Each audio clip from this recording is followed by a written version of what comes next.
Hey guys, this is Brett Ryan here. Welcome back to my hair channel here on YouTube. Today I do have a special sit down video. A few times throughout my whole entire YouTube journey, I have done a part 1 of this before, but it was just a quick, not really in-depth breakdown video in the car. I'll link that on the card. But if you are at your end and you're about to give up and just let this career go because you are having the same problem that most people have, building a clientele, getting clients in the door, getting your goal clients, doing the services you love to do, and you're just watching everybody else on Instagram flourish and go to their job every day with a full packed schedule, and it just hurts you because you're not there and you feel like giving up. This video here today, my special sit down video, is for you guys. So before we go any further, be sure to like, share, subscribe, hit the subscribe button and the bell so you're notified every Monday and Friday when a new video comes out. Let's join this community. Let's get it growing. Let's keep liking the videos and posting them to friends and loved ones who might want to see something from this channel. Let's get YouTube pushing my video out, because the more success it gets, the more videos I'll bring to you guys weekly. So without further ado, hit that subscribe button, that bell, and let's get into it. So before I get into my do's and don'ts on how to build a clientele and how not to build a clientele in 2021, I wanted to give you guys a quick little brief history on where I was a couple of years ago. So I am 34 years old. I decided to do hair very late in the game. A lot of you guys are 18 or 17 or even in your young 20s just getting out of hair school. I was one of the older ones. That is not uncommon. A lot of people I went to hair school were even in their 50s. With me, I got out of hair school,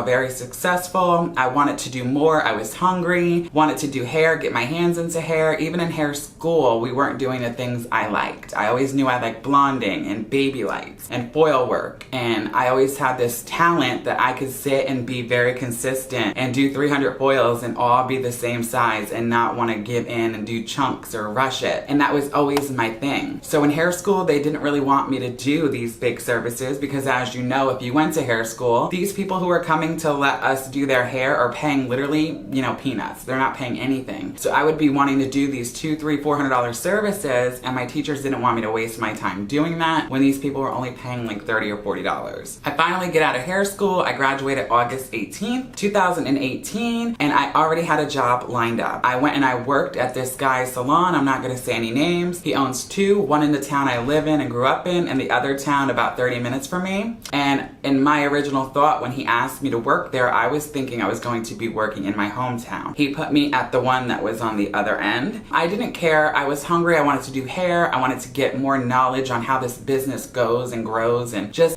really get my hands into hair, build a clientele. My thought in the back of my head was always, I want to have my own business, my own salon, my own products, my own YouTube channel. That was always what I knew I was going to do. But I was just, following the steps like they tell you in school. Take any service you can get your hands on. Get a job, any job that will take you right away. Take it. Like, if I could go back in time, I would have never done the beginning steps I did, but I don't regret any of that, because if I didn't do the steps I did, I wouldn't be where I am sitting here today in my very own beautiful salon suite that I own. This is my salon suite, and I just expanded just a few months ago to double it in size, and there's a lot more plans that are on the way soon. So I wouldn't be here if I didn't go through all those challenges I went through. So I worked at 2 salons prior to coming to my first salon suite. The first salon I was there, it was a walk-in salon.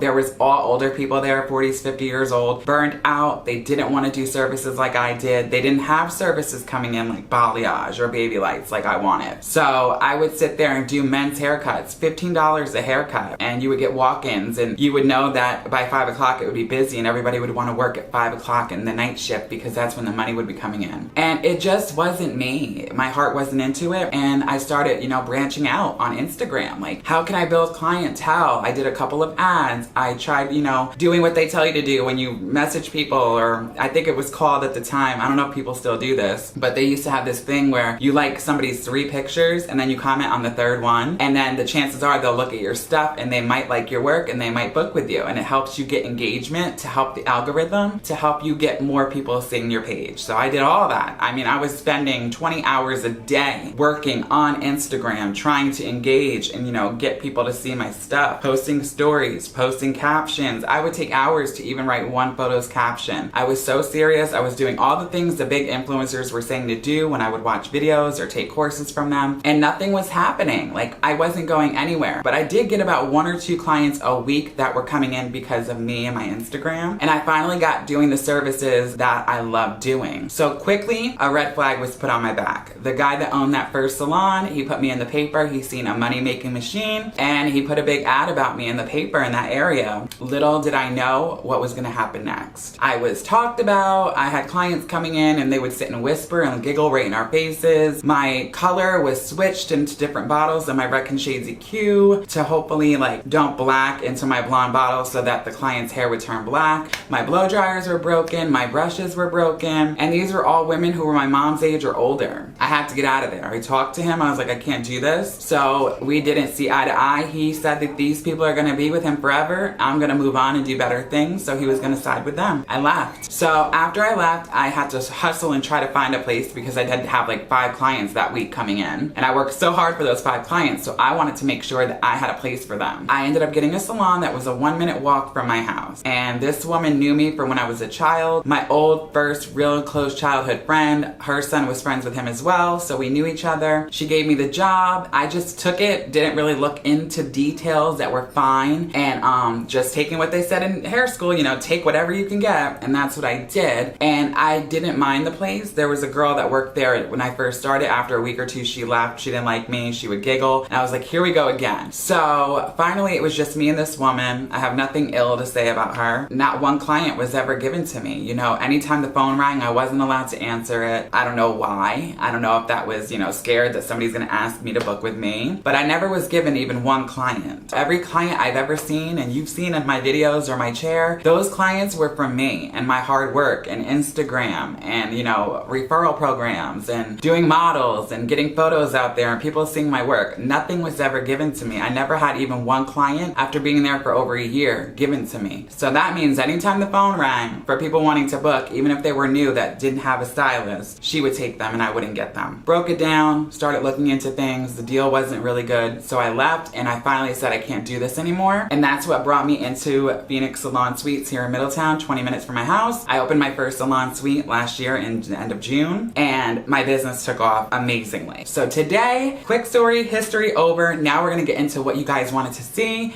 My do's and my don'ts on how to build a clientele in 2021. And these things are very crucial. Take your notepad out, take a piece of paper, and take these notes and write them down. I want to say one thing first and foremost. I can't speak for any other state, but New York State curriculum for getting your license and hair school needs to change. They need to change the curriculum. They need to focus on things like building a clientele and doing the new styles, not finger waves and perms. And that stuff is okay, but they need to be doing more balayage, highlighting, blonding, stuff that is actually present. All right, so we're gonna start out this video by doing the don'ts and things that you should not do when you are trying to build a clientele, and these things are crucial, okay? So we're gonna begin with the don'ts, and then we'll go quickly into the do's. Number 1, do not use Groupon. I know people get very desperate. They're not getting anybody coming in. They're eager to do hair. They're hungry. They want to have anybody come in just to do their hair. But trust me when I tell you, do not do Groupon. I've had a lot of people I know that have done it and they get hooked to it, and that's all they ever do, because Groupon's taking, literally, from what I understand, a big chunk of the money. So they're doing these services for 40% out of the 100%, because the other goes to Groupon. And then you have to pay your bills, and then you have to, if you're doing commission, you have to give half of that 40% to your owner, and then you gotta do this, and you gotta buy supplies, and it's just, you end up with nothing. And it's like a system. You're not going to get clients, look at me when I say this, you are not going to get loyal clients that you want and the things you want to do by doing Groupon. You're gonna get people coming in who don't want to pay full price, that don't want to pay an expensive price. They want to get something cheap. They're only going to return if there's another deal that you hand them, or if there's another Groupon. Groupon clients never become loyal clients. I don't care what anybody says. I don't care if I offended anybody, that is the truth. Another thing, since we're talking about Groupon, do not give discounts. I know that you're so hungry right now out of school if you're new and you just got your license and you just want to do hair, but do not give discounts. If we're going to be giving discounts, we need to be giving discounts to the ones who are in our chairs every couple months or every couple weeks getting services. You start giving little discounts, and I call them complimentary. You never ever want to say discount because then people will start expecting it. So first of all, do not give free discounts for 20% off or 50% off or a free Olaplex number 3 for people who are new that are coming in. Why should you be giving them any discount when they haven't shown loyalty? With me, the only time I give discounts is literally if it's a last minute opening, like 24 hours or less to that opening, and I'll give like 10 or 20% off just for taking it at the last minute. Or if it's somebody who's been coming to me 3 or 4, appointments, I'll do a complimentary deep conditioning treatment, or I'll do a complimentary number 3 Olaplex treatment and give it to them. Stuff like that is okay with clients who are showing you loyalty, but you don't want to go out here saying I'm giving 50% off or 20% off to anybody who's not your client yet, because that is going to ring in their head, okay, so this is a price that I'm paying. And then if they do decide they want to call you to book again, they're going to see that same number. They're never going to come back if you charge more than you charged them the first session.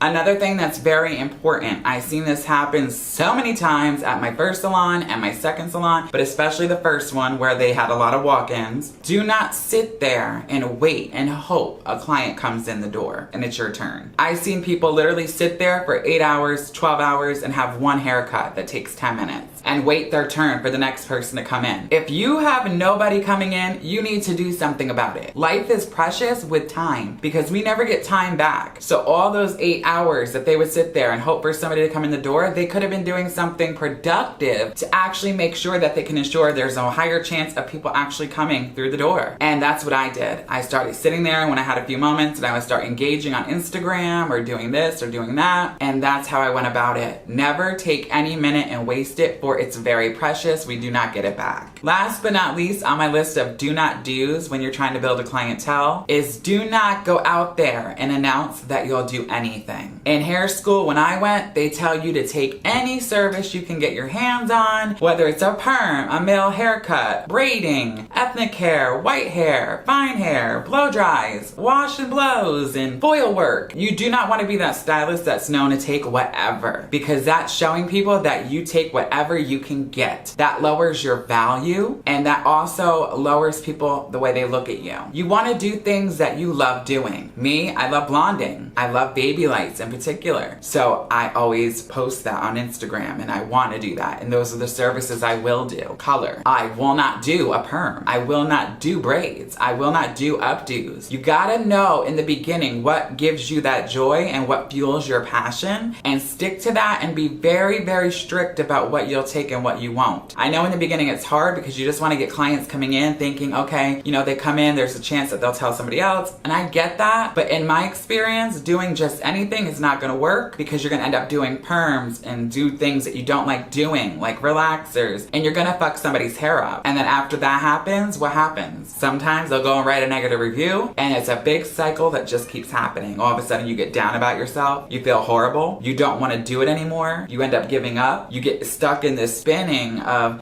doing things you don't like and they're not bringing you joy and happiness, and then you're not doing a good job because you don't have the passion behind it. So my very and most important gift to you guys here today with my advice is to be very specific on the services you want to do and don't settle for less. Without further ado, let's hop into all my tips and tricks on things to do to grow a clientele in 2021 that will definitely work. You just got to be able to work them. Before I get into them, I just want to say I could tell you all this advice, but it's not going to work unless you actually work it. So if you really are sick of trying and not getting anywhere and sick of not having clients in your books, implement these and they will work. You just got to make sure you do them. All right, guys. So now I'm going to go over things to do when you need to try to build a clientele. Number 1, start an Instagram. If you do not have an Instagram hair page yet, that's a business page, I suggest making one right now as soon as you're done watching this video. It's very simple and and make sure that you sign up with a business account. It's cool, it helps you, it gives you really cool analytics. You can see what's going on, people who are looking, people who are engaging, impressions, all that good stuff. So it helps you test things, and then if they work, use them. If they don't, they don't. Also is to learn how to take really good photos. Photos are everything. Photos and videos are like the number one. That's why Instagram is so big right now. People can show and say so many words in one photo. If you want to make sure that you get the perfect angles with the hair and just all that good stuff, YouTube videos on how to be better with photography. There's so much free education here on YouTube. And just,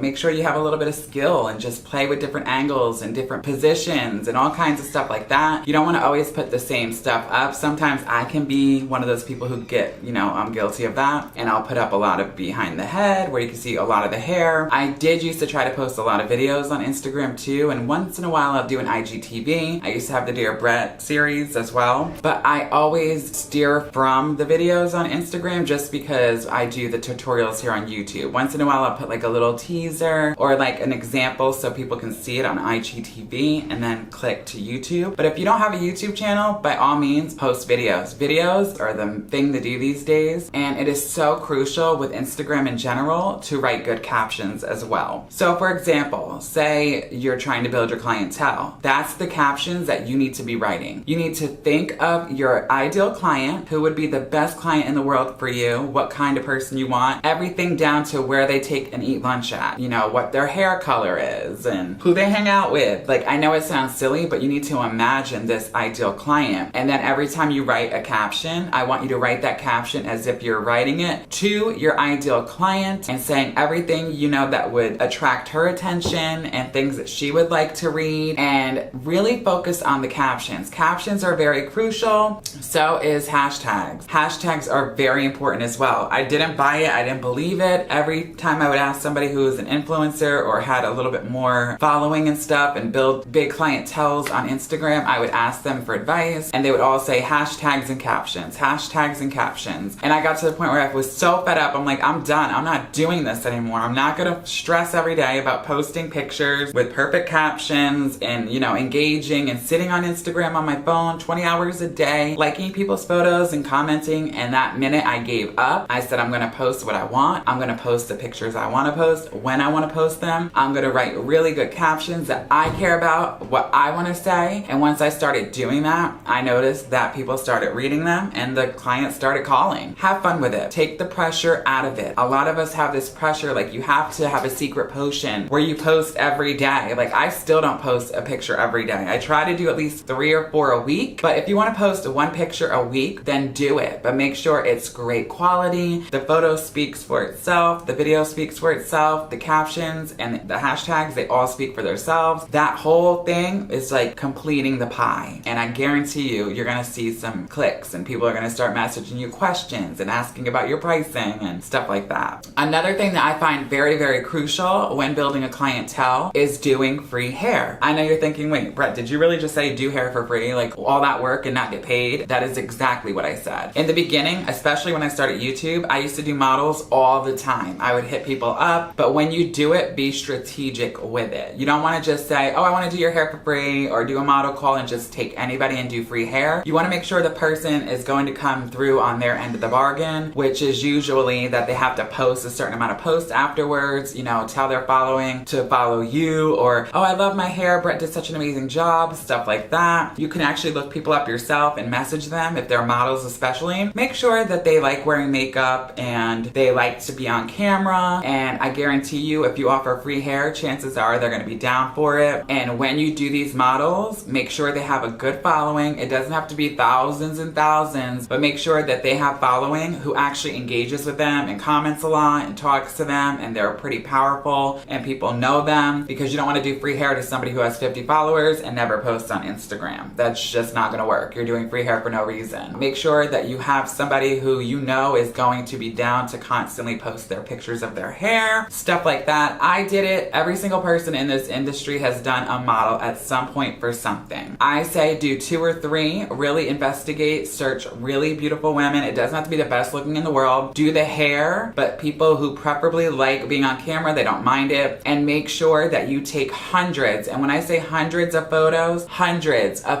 I want you to take different lighting, indoors, outdoors, outdoors, different poses, hair up, hair down, laying down on the ground, a million different positions. You want an angle of everything and anything. You can use the same style of the hair that you've done once on somebody and post like 20 times different angles and photos, and it looks like a total different person's head. So you want to make sure if you're doing these free services, you're getting pictures and content worth it. As I was touching in before on the don'ts, you have to be specific and actually very, very specific to the point, to the T, on what you want to do. Blonde specialty, everybody on Instagram says I'm a blonde specialist in their bio. I was talking to people when I was in the beginning of my business. There's a guy, Larney, he's next door, and he knew me since I was a baby, and he always gives me great business advice. And he said, you got to be more specific. You know, everybody's saying blonde specialist. What do you do in blonde that you love doing that makes you stand out from everybody else? Baby lights. Like, that's the thing a lot of people don't specialize in because they don't want to do the work. Who wants to sit there and foil 300 foils? Nobody but me. I do baby lights because blonde specialty, it's so many different things. You want to be very specific, put your intention out there, and make sure you are breaking down to the T. Get as specific as you can on the service you enjoy doing and what you love doing. Use hashtags, write captions, and guess what? When somebody scrolls past my page and they see baby light specialist, or they see all my work and they know I specialize in baby lights, when there's a friend they're talking to a couple weeks later or a day later and they're like, oh, I need to get some baby lights, I want baby lights, the first person they're gonna think of is Brett, and they're gonna look at my page and they're gonna book with me. So be very, very specific with your intention. Also, make sure your branding is on point. You want to have certain colors and just certain things about you that bring it to your business and how you're different than everybody else. Whether it's like, you know, the watermark you use, to the business name, to slogans, to anything. Take pride in your actual branding and it will help you tremendously. Everybody loves a good brand. I have some like hair supplies at Ulta or at the hair salon store, like Salon Centric for licensed only, and I'll see a brand with like a mask, and just because of the way it looks and the way it's branded, I'll buy it, and I'm guilty of that. Like, Kendra has the most chic, best looking product ever, and because of that, I tried them and I'm obsessed with their styling products. So branding is very important. You want to be very intentional, and every little thing, even if you think, oh, nobody's gonna notice that, that's silly, yes, they will, and make sure you come correct. Another thing I believe you should do is online booking. I did this months ago, I stopped it, and then I did it again recently. Online booking alone will have so many people book with you because, number one, some people don't want to pick up the phone. Some people don't want to talk to you and they get nervous about, you know, talking over the phone or anything. You want to have different outlets for them to have different options to book. I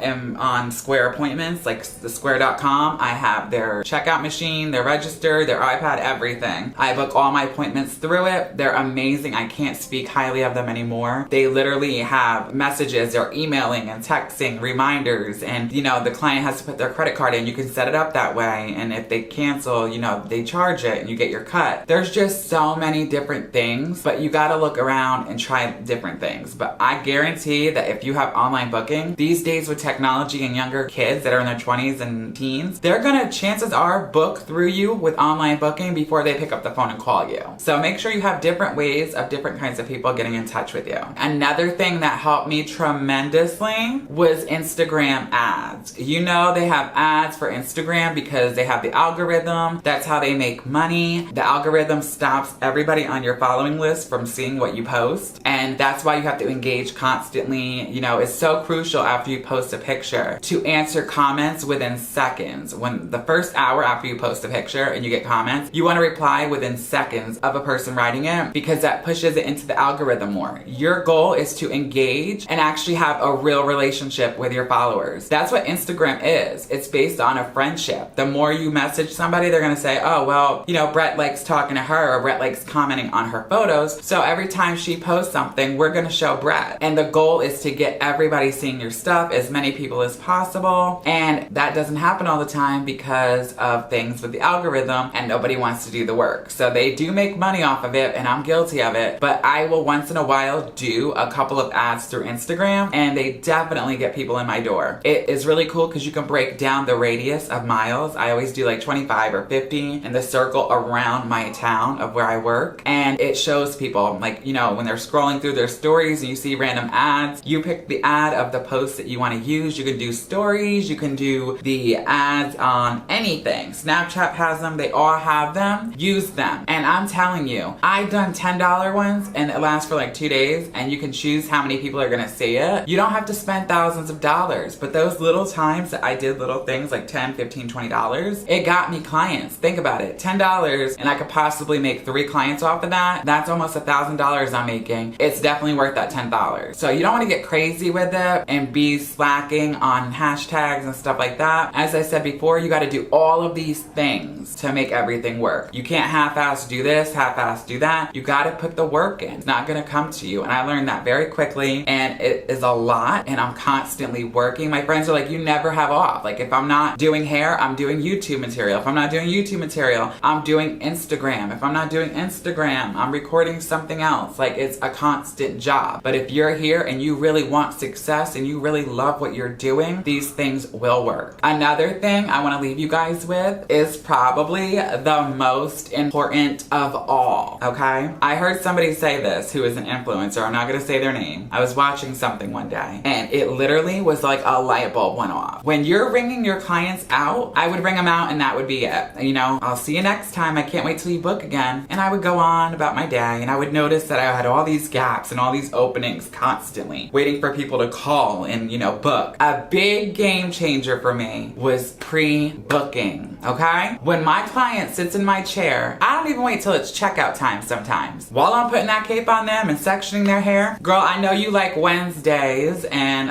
what do you think, in another 6 weeks? We should book you before you leave today, or even right now before we forget, so I can assure that you can get into my schedule when you need to and you don't wait till last minute. Pre-booking is a game changer, and it's so easy to do. Before you're finished with your client, at some point, tell them, you know, I booked several weeks out. Are you gonna be wanting this around this time? I know, you know, Wednesdays work great for you. Do you want it? I have it open right now. And pre-book them. By pre-booking, your books stay filled. By staying filled, you constantly have inflow of clients coming. I don't know why it took me a year to do that, but that was like a light bulb going off, and that has been a game changer. Now people know if I don't book when I leave, there's a chance I can't get in with him for, you know, several weeks. So when I do want to call and make an appointment, I might have to wait. And they have you know, weddings coming up, things in the summer, trips. They are going to want to pre-book. The client should not be asking you, can I book today before I leave for my next appointment? You should be booking that with them the minute they sit down, bringing it up, or by the time they're paying. Because if you don't, you just let an appointment walk out the door. So I hope all these little tips and tricks help you guys. Definitely follow the do's and follow the don'ts. I'm sure I'll do another updated version of this as time goes on and I have more and more to give. It all comes down to consistency, guys. I know so many people that I give advice to when they ask me, and then 5 months down the road, I look and check up on them on Instagram and they still have one post from like 5 months ago. If you really have a passion and you really want success and you really want a clientele and you really love doing hair, you got to do every single part. It's like 6 different parts that need to be done, and you have to do all of them, because if you do 4, it's not going to work as well. It's like driving with 3 tires and one's flat. You got to have a 4th tire to really get it going. So my advice to you is to take all these things, write them down, rewatch this video as many times as you need to. Let me know down in the comments other videos like this you want to see. I'm here for you guys. I want to be here for you as much as possible, and by doing so, you need to subscribe and hit the bell. The more followers I get, the more people watching, the more it allows me to post more for you guys and dive into it more. At this point in time, it's not like 30,000 followers where I'll be making more money and I'm able to cut down behind the chair to do more YouTube. You guys get what I'm saying? So if you guys get what I'm saying. So if you guys want to see more of me posting more here on YouTube, definitely subscribe and hit the bell. Let me know down below video ideas you want to see in the future, whether it's a tutorial, this kind of sit down video, or if you want to also see some more review videos of different products and stuff. If so, let me know down below in the comments what products you want me to review, and I'll be sure to get on that for you guys. I love you all so very much. I hope everything works out for you guys. Remember, think positive, stay positive. Manifestation is so real. Get those negative thoughts of I can't do it out of your head. Think about it as if you've already done it. Stay positive, stay very grateful, and it will happen and it will come to you. I love you all so very much. Until the next one, as always, so long for now, guys. Mwah.